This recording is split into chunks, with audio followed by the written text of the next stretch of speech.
안녕하십니까, 김봉석 세무사입니다. 자, 이번 시간에는 임원 퇴직금 마련 플랜 및 유의사항에 대해서 알아보는 시간을 갖도록 하겠습니다. 자, 일단 이 퇴직금 제도에 대한 이해가 좀 선행되어야 될 것 같은데요. 자, 과거에는 이 사내에 퇴직금을 적립하는 퇴직금 제도, 그리고 최근 들어서 이제 사외에 퇴직금을 적립하는 퇴직연금 제도, 이렇게 되어 있습니다.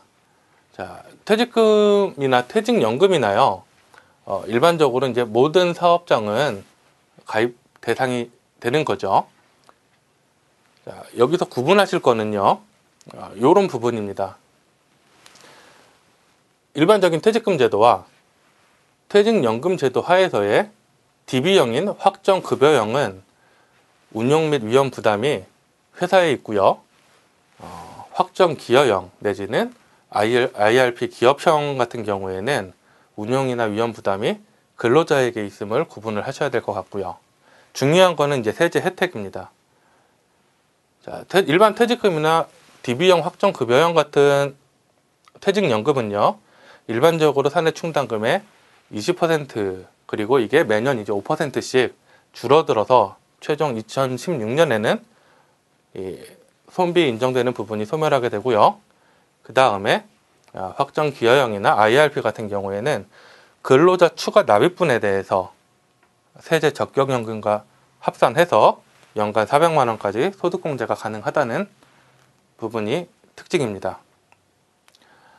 중도 인출 같은 경우에는요, 이게 잘 안 되는 부분이 있는데 어떤 법정 사유가 있어야, 그리고 DB형이 아닌 DC형 같은 경우에만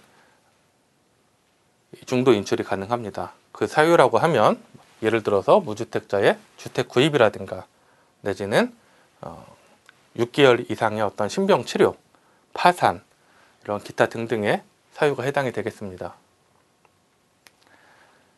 자, 이제 임원 퇴직금 제도에 대해서 살펴보겠는데요. 자, 임원 퇴직금 첫 시간에 말씀드렸다시피 임원 퇴직금은 정관의 퇴직급여로 지급할 금액이 정해진 경우에는 정관에 정해진 금액에 따라 해당이 됩니다. 그래서 과거에는 세법이 개정되기 전에는 정관에 5배수, 10배수 이렇게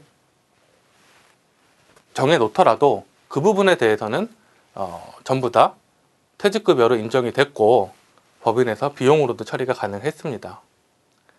근데 이제 이런 부분이 미처 준비가 안 돼 있다면요, 그 다음에는 두 번째로 넘어가서 1년 동안 해당 임원한테 지급한 총 급여액에 여기 10분의 1에 상당하는 금액을 곱해 주고요, 거기에다가 근속연수를 곱한 금액을 퇴직급여로 가져갈 수가 있는 것이죠. 따라서 정리하자면 정관에 임원 퇴직금에 대한 규정이 있다 그러면 그거대로 가져가시면 되고요. 만약에 없다면은 이게 시행령에 나와 있는 요 산식에 따라서 계산한 금액이 최종적인 임원의 퇴직금이 되는 것입니다. 자, 그런데 이제 그 소득세법에서는 임원 퇴직금을 과거에 5배수, 10배수 가져가는 거에 대해서 제재를 하게 됩니다. 어떻게 됐냐? 소득세법에서는요, 퇴직한 날로부터 소급해가지고 3년 평균 환산액에다가 10분의 1을 곱하고 2012년 1월 1일 이후에 근속연수를 곱한 금액에 3배수까지만 인정이 가능하도록 되어 있습니다. 즉, 이제는요, 법인 아무리 회사 정관에 또는 퇴직금 지급 규정에 3배수 이상, 5배수, 7배수, 10배수를 만들어 두었다고 하더라도 과거에는 이 부분에 대해서 전부 퇴직소득으로 인정이 됐는데 2012년 1월 1일 이후 근속분부터는요, 그 부분에 대해서 전부 다 인정이 되는 게 아니라 보시는 바와 같이 3배수까지만 인정이 됩니다. 그럼 나머지 5배수, 7배수, 10배수 했을 때 3배수를 초과한 부분은 어떻게 되겠습니까? 그 부분에 대해서는 퇴직소득이 아니라 근로소득으로 과세가 되도록 하고 있습니다. 임원 퇴직금 제도 운용의 필요성입니다. 자, 퇴직금 제도. 임원은 법인에서 가져갈 수 있는 소득이 급여, 배당, 퇴직금 3가지밖에 없습니다. 근데 근로나 배당 소득에 비해서 세부담이 감소하는, 바꿔 말하면 퇴직금에 대한 소득은 오랜 근속 기간에 대한 이익의 실현이 한꺼번에 되는 특징이 있기 때문에 이 부분에 대해서 근로나 배당하고 같이 과세하는 게 아니라 별도의 분류과세를 취하고 있고요. 여러 가지 공제 또는 연분연승이라는 방법을 통해서 세부담을 굉장히 줄여주고 있습니다. 또한 퇴직금을 지급하게 되면 법인에서는 퇴직급여로 비용 처리를 할 수 있기 때문에 법인세 절세 효과가 있을 수 있고요. 이로 인해 이 비상장 주식에 대한 가치 감소 효과가 있다고 할 수 있겠습니다. 그럼 과연 퇴직금은 어떤 계산 과정을 거쳐서 세금이 계산이 되는지 한번 보도록 하겠습니다.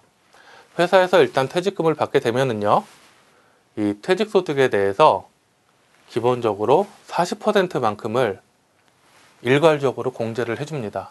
바꿔 말하면 내가 퇴직금을 받게 되면 내 퇴직금 중에서 40%는 공제를 하고, 무조건 공제를 하고 60%에 대해서만 과세를 하게 되는데, 이것뿐만 아니라 근속연수 공제라고 해가지고 오래 근무하면 근무할수록 공제 금액이 더 커지는 구조를 취하고 있습니다. 회사에서 받은 퇴직금에서 정률공제, 근속연수 공제를 제외하고 남은 금액을 퇴직소득 과세표준이라고 하는데요. 여기에 이 금액에 대해서 근속연수로 나누어주고, 다시 세율을 곱하고 하는 연분연승법을 취하고 있습니다. 따라서 이 부분에 대해서 여러 가지 큰 공제와 연분연승법에 의한 낮은 세율 적용으로 인해 세부담이 굉장히 적다는 것을 알 수가 있습니다. 여기서 마치도록 하겠습니다.